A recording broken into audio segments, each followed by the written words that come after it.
Vsi smo že slišali, kako internet omogoča hitre zaslužke.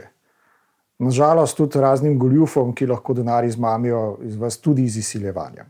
Če ste recimo moški srednjih let, vas lahko na socialnih omrežjih kontaktira mlado dekle in vas potem prepriča, da posnamete nekaj videa ali fotografij v kočljivih položajih, nato pa vas s tem izkorišča. Če ste podjetje, ki je odvisno od internet infrastrukture, lahko to napadajo in potem od vas zahtevajo denar, da z napadi prenehajo.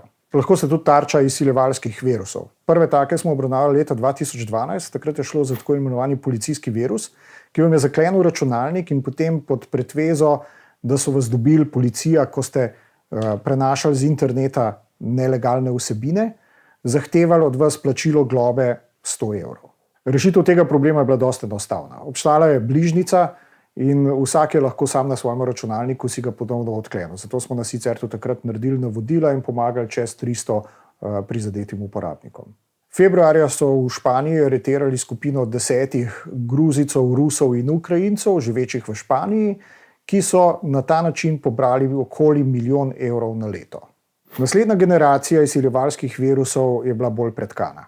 Zašifrirala je datoteke in le z zasebnim ključem, ki ga imajo storilci, jih lahko odšifrirate.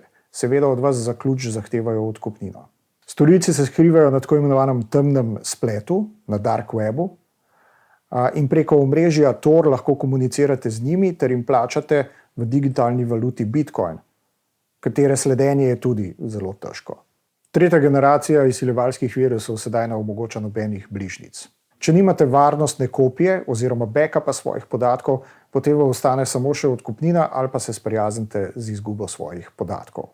Dostikrat lahko slišimo na SICERTU vprašanje uporabnikov.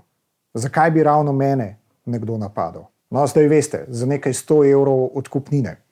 Zato svetujemo previdnost pri sprejemanju ponudb in predvsem zaščitite svoj računalnik in enkrat že naredite tisto varnostno kopijo, tako doma kot tudi v podjetju.